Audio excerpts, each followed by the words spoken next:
Hi, this is Alex from phpacademy.org with a video tutorial for the new Boston.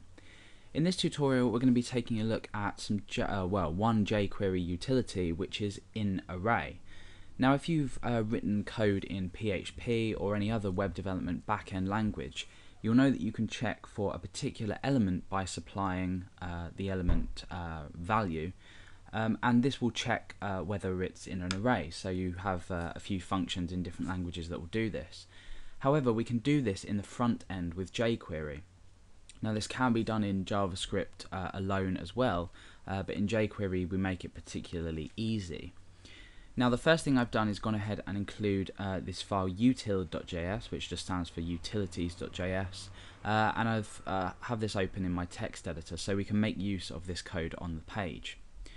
So I'm going to go ahead and demonstrate the inArray utility first, and then we'll go ahead and create a very short application that will utilize this function.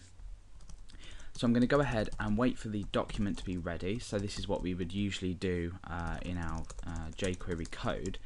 Once the document has loaded and it's ready, I'm going to go ahead and initialize or create an array. So I'm going to give this, I'm going to create a variable, and I'm going to give this a value of names. The array name is names. Now inside these square brackets we can supply different values, so I'm going to give this 3 names, and I'm just going to fill in the data here. So Alex, Billy, and then Dale. Okay, so now what we can do is we can use the inArray utility to check whether a particular element is in an array. So for example, if we were to specify Alex in this, it would return that we have got something in an array. Now it's important to know what the function, if you want to call it a function, actually returns. Let's say we were to use this utility and supply the value Alex. Now we would actually retrieve the value 0 back from this. And the reason this is important is because when you're putting this into an if statement condition, you need to know which values it's returning or you'll get inaccurate results.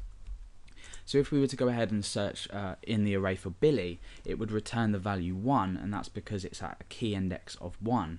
So it's no good just putting the inArray utility inside a condition, because it may still return 0, and in this case the block wouldn't run. So let's go ahead and demonstrate this. I'm going to create an if statement, and this condition will be it's jQuery.inArray. Remember, in this case we have a capital A and a small I, as well as the jQuery with a small j and a big Q. So it is case sensitive, so you need to make sure you're working with the correct case. And inside of here we're going to supply 2 parameters. The first one is the value that we're looking for, so the value of an element. So I'm going to go ahead and type in Alex. In fact, we'll go ahead and type in Billy first. And then I'm going to, after the second parameter, supply the names variable. So we're looking for this value Billy inside of names. Now usually you would just be allowed to say, with normal functions, use this condition in, because a function would probably return true or false. And you would expect inArray to probably go ahead and just return true if it is found. So inside of this block we'll go ahead and alert found.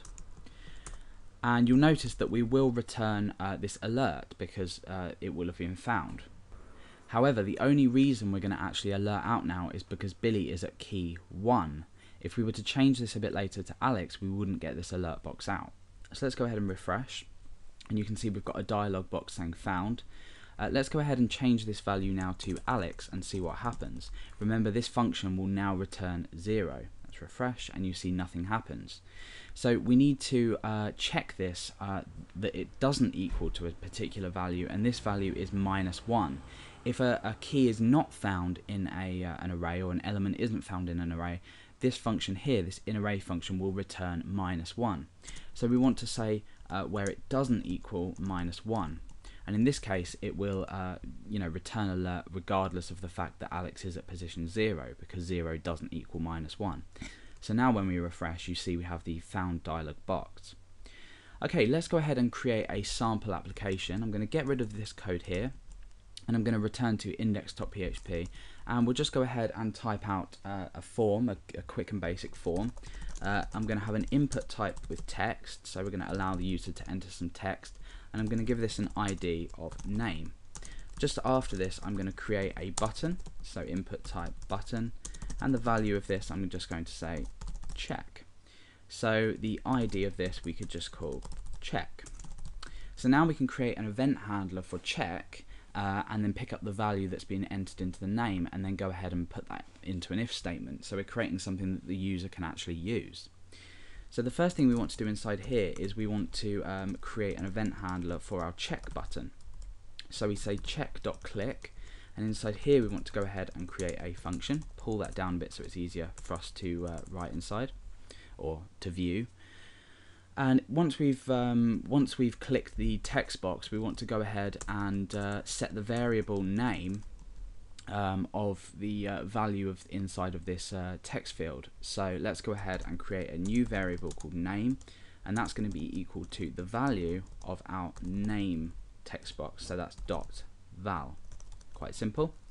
So now that we've stored this name, we can go ahead and utilize this inArray utility in jQuery and check whether this name that the user has entered is actually inside this array. So for now I'm going to go ahead and just alert out name just to check that everything's working.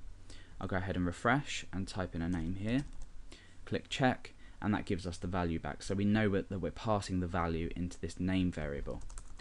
Okay, so now what I'm going to go ahead and do is perform an if statement. And this if statement is going to be jQuery.inArray, and then we supply it with two parameters. The first one is the name that we're looking for, and then the array name. Now if this doesn't equal -1, we can go ahead and alert out something. Otherwise we want to go ahead and alert something. So essentially what we're doing is if the element has been found, we want to alert something. If it hasn't been found, we also want to alert something. And this is just going to be name and appending on is in the array. And for the fact if it hasn't, if this returns anything else than -1, we're going to go ahead and say name plus is not in the array. Okay, so now let's go ahead and test this. When we refresh, we can type in a name. So I'm going to type in Alex, and you'll see it says Alex is in the array. Let's go ahead and type another name that's in that array. So Billy, click check, Billy is in the array. Now let's go ahead and type a name that isn't actually in the array, click check, and it tells us that it's not in the array. So lastly, why might you use this? Well, you might want to store, say, something that the user has given on the front end, either temporarily inside of an array in JavaScript on the front end of your document, rather than transferring the data, for example, to PHP or another web development language. So using arrays saves time. So you can go ahead and create an array like this and add elements to an array as you usually would. And then you can use this inArray. There are some other functions such as isArray and makeArray, which will convert arrays, but we're not going to be covering them because I think the inArray is probably the most used utility as part of this jQuery set. So that's just a quick demonstration of inArray and how you can check values inside a specific array with jQuery.